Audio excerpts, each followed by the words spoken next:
Andréia, já ouvi falar tanto de competências que a maioria das entrevistas de emprego hoje elas são conduzidas com base na identificação de competências e eu não sei como que é formada uma competência, quais são as competências que normalmente são analisadas, se eu tenho essas competências, se não, e como que eu faço para entender melhor desse assunto.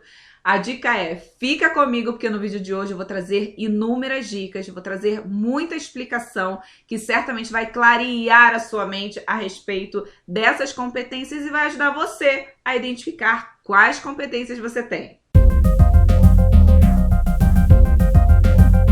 Eu gostaria de iniciar essa explicação com vocês falando sobre a definição de competência. O que é a competência? Eu escolhi a definição que mais se enquadra, na minha opinião, dentro do ambiente corporativo, dentro do RH, em entrevistas de emprego, em avaliação de desempenho, é o que é mais utilizado atualmente.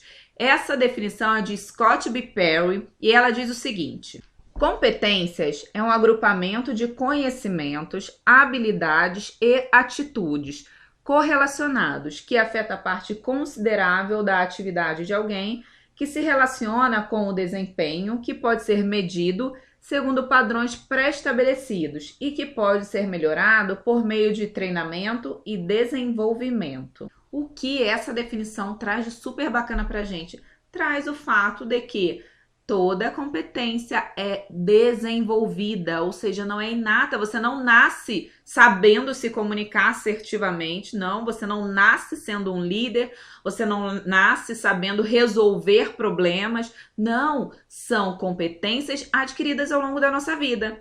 Então, essa é a grande chave, porque se você não tem uma competência, você pode simplesmente desenvolver. E como você faz para desenvolver uma competência? Conhecendo o famoso CHA, sim, a sigla CHA, que significa pra gente conhecimentos, habilidades e atitudes. É um conceito muito bem disseminado no meio corporativo, no ambiente organizacional e muito bem aceito e utilizado, inclusive. A maioria das empresas utiliza esse conceito para formar as suas próprias competências. Existem competências gerais, mas algumas empresas elas mudam a nomenclatura, olham algo mais especificamente, enfim.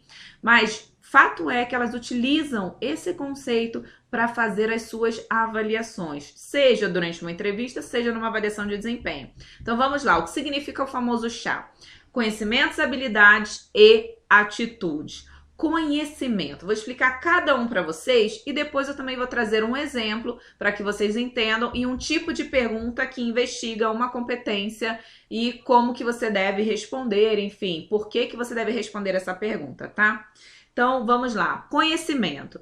Conhecimento refere-se a todo o conhecimento adquirido. Vamos pensar a nível teórico, a nível intelectual somente. Então, você pode adquirir conhecimento em cursos, em palestras, academicamente, na escola, na faculdade, na pós-graduação, em curso técnico. Você pode adquirir conhecimento, inclusive, já no seu trabalho. Algumas pessoas aceitam oportunidades onde elas não possuem experiências e a empresa fornece determinado treinamento ou deixa uma pessoa de mentor ensinando aquela atividade.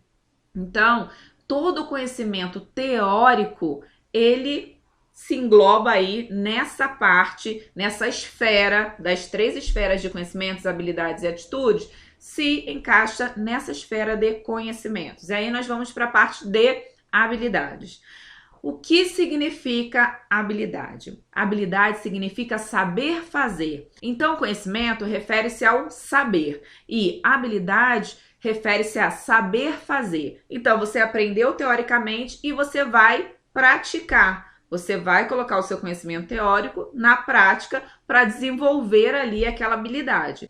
E aí a gente chega no nível da atitude, que é o querer fazer. É aqui que muita gente acaba travando, empacando. Vou dar um exemplo muito simples, que é aprender a dirigir. Esse exemplo, ele é válido para todas as áreas e traz uma lucidez a respeito desse entendimento. Então, quando você aprende, por exemplo, a dirigir, ou se você já viu uma pessoa aprendendo a dirigir, até mesmo se você não aprendeu ainda a dirigir, você vai conseguir seguir o meu raciocínio em relação a isso.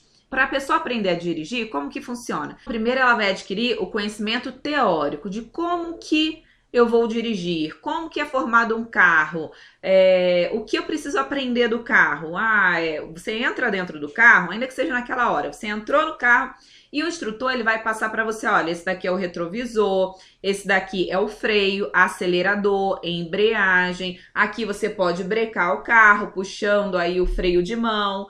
Essa daqui é a marcha, aí você passa a marcha de determinada forma, vai te ensinar cada uma das marchas, que você precisa colocar o cinto de segurança, por aí vai. Ele vai passar todas as orientações. Isso daí significa a parte do conhecimento. Agora, na hora que ele fala, agora liga a chave e vai, começa a praticar. Aí você está começando a desenvolver uma habilidade, porque você já está na parte prática do conhecimento. Agora, o que acontece é que muita gente acaba passando por todo esse processo, né, de conhecimento, de habilidade, vai lá, tira a habilitação e guarda e não dirige e fica com medo de dirigir porque ela não acha que ela é competente o suficiente para ela dirigir.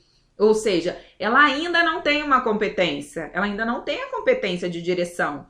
Ela pode vir a desenvolver, porque ela já tem o conhecimento, a habilidade, ela precisa querer dirigir. Então, quando a gente fala de atitude, significa querer. Eu vou lá e eu vou fazer, eu vou colocar a mão na massa.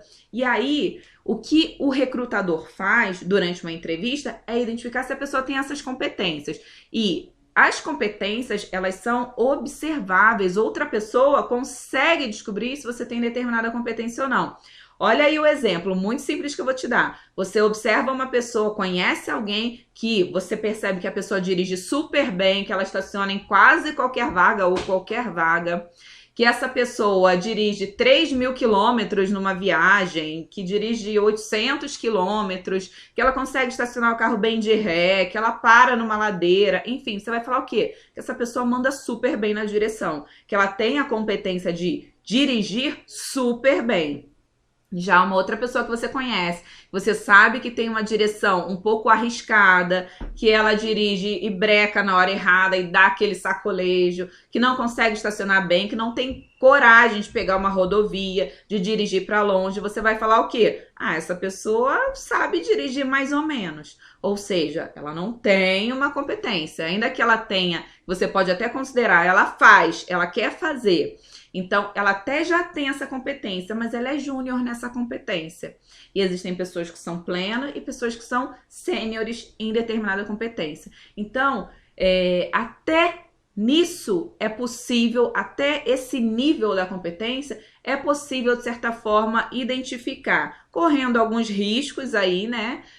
Mas já é possível identificar se essa pessoa tem ou não. Então, como que o recrutador faz? Vou dar um exemplo de uma pergunta que ele faz, por exemplo, para identificar se você tem relacionamento interpessoal, que é uma competência, a competência de ter um bom relacionamento com as pessoas ao seu redor, de saber se relacionar. E aí, ele pode virar para você e falar: Andréia, me fale a respeito de um conflito de relacionamento que você teve no seu ambiente de trabalho. Alguma situação difícil, algum mal-estar, né? Que houve aí uma indisposição entre você e um colega de trabalho. E aí, qual que é o objetivo disso? Identificar se você tem essa competência. Agora, vamos imaginar que você não traga para ele uma situação, que você fale: não, nunca tive nenhum tipo de conflito. O que você vai fazer? Você talvez pense assim: significa que eu sou uma pessoa que me relaciono super bem. Não é isso que vai significar. Significa que você perdeu a oportunidade de relatar algo para o recrutador, onde ele pode avaliar situação, ação e resultado. Onde ele pode avaliar se você de fato tem a competência que ele precisa, que é de relacionamento interpessoal. Então é aí que muitas pessoas erram, quando elas fogem de determinada pergunta. O ideal é que você, cada resposta que você entregue para o recrutador, seja sempre embasada em uma situação. Com isso, a gente sabe, né, a gente ressalta aqui a importância da preparação. Preparar-se para uma entrevista de emprego é a grande sacada para garantir que você vá realmente ter um bom desempenho. Agora, Andréia, você me disse que cada empresa tem as suas próprias competências. Sim, é verdade. Pode mudar o nome de uma empresa para outra, mas as competências basicamente serão as mesmas. Então, eu trouxe hoje aqui as principais competências que são examinadas hoje no mercado de trabalho. Eu vou deixar no link aqui abaixo para que você consiga clicar, para você ter acesso, para se você quiser imprimir, estudar cada uma delas, enfim. Agora, se você quer que eu traga um conteúdo a respeito do que é cada uma dessas competências, para que talvez aí você consiga identificar com mais facilidade, coloca aqui abaixo no comentário #competências, que eu vou trazer para vocês um vídeo recheado de explicações a respeito de cada uma das competências. Ok, pessoal? Gostou do vídeo? Curta, deixe seu like, isso é muito importante para que eu continue fazendo esse trabalho gratuito, divulgando aí todo esse conhecimento, ok? Se não está inscrito no meu canal, inscreva-se, eu te convido, toda semana tem conteúdo novo e compartilha com seus amigos também. Certamente há pessoas precisando de conteúdo como esse, precisando entender um pouquinho melhor como identificar suas próprias competências. E caso você queira um atendimento individual, personalizado, onde eu me dedico 100% daquele tempo a produzir, a elaborar com você cada uma das respostas para o processo seletivo que você vai concorrer ou que você já está concorrendo, então entre em contato comigo. Talvez você se pergunte, mas André, já estou no meio de um processo seletivo, só falta a entrevista com o gestor, vale a pena contratar? Com certeza vale a pena contratar, porque eu tenho vários cases de sucesso em relação a isso, pessoas que passaram comigo uma única vez, buscando aí uma preparação para a última etapa do processo seletivo e foram contratadas. Então, entre em contato comigo caso você tenha interesse a respeito desse serviço e eu vou ter o maior prazer, a maior satisfação em ajudar você a conquistar a sua vaga tão sonhada. Eu desejo a você uma ótima semana, deixo aqui o meu grande abraço e nos vemos no próximo vídeo. Até lá!